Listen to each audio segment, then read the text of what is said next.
ٹھیک ہے، I S P R نے بھی سٹیٹمنٹ دیا کہ جی اس کو آپ انکوائری کروائیں، انویسٹیگیٹ ہونا چاہیے۔ راجہ عامر صاحب کیا کہتے ہیں، اب کیا کروائیں اس کا؟ ہائی کورٹ کے چیف جسٹس صاحب یہ خود بھی سینئر پیونی جج ہیں، کیا کریں؟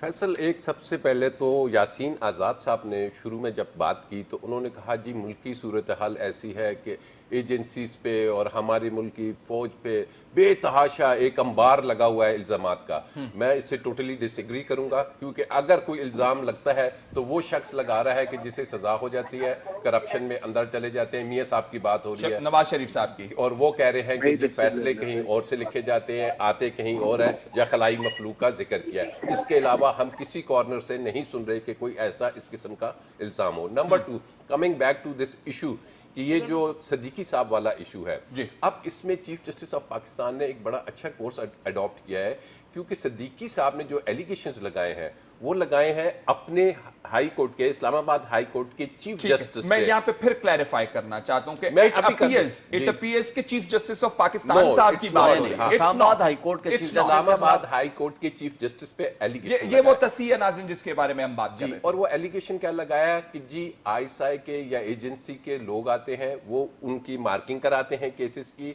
اور وہ پھر یہ کہتے ہیں کہ جی اس بینچ میں شوکت صدیقی صاحب کو مت رکھیے گا، اور اس بینچ میں وہ چیف جسٹس اسلام آباد کہتے ہیں کہ یہ ہم آپ کی کنوینئنٹ کا بینچ بناتے ہیں۔ اب یہ وہ چیز ہے کہ جو انہوں نے کہہ تو دی، لیکن اسلام آباد ہائی کورٹ کے جو چیف جسٹس ہیں ان سے پوچھ لیا گیا سپریم کورٹ کے چیف جسٹس نے، جو آج کی جی آپ سنیے گا تھوڑا سا اس کو کلیئر کر دوں۔ اب اسلام آباد ہائی کورٹ کے چیف جسٹس اگر تو کہتے ہیں ہاں یہ درست ہے، میں نے شوکت صدیقی صاحب کو یہ بات بتائی تھی، تو یہ تو پورا ایک آپ کا یہ الیکشن کا پروسیس اور یہ پوری صورتحال اس کو ڈسٹروائے کر دے گا، کیونکہ واقعی اگر ایسے ہے۔ اور اگر ایسا نہیں ہے، وہ کہتا ہے میرے پاس کوئی شخص نہیں آیا، کوئی ایسی بات نہیں، میں نے اپنی مرضی سے یہ کیس اس بینچ کو دیا ہے،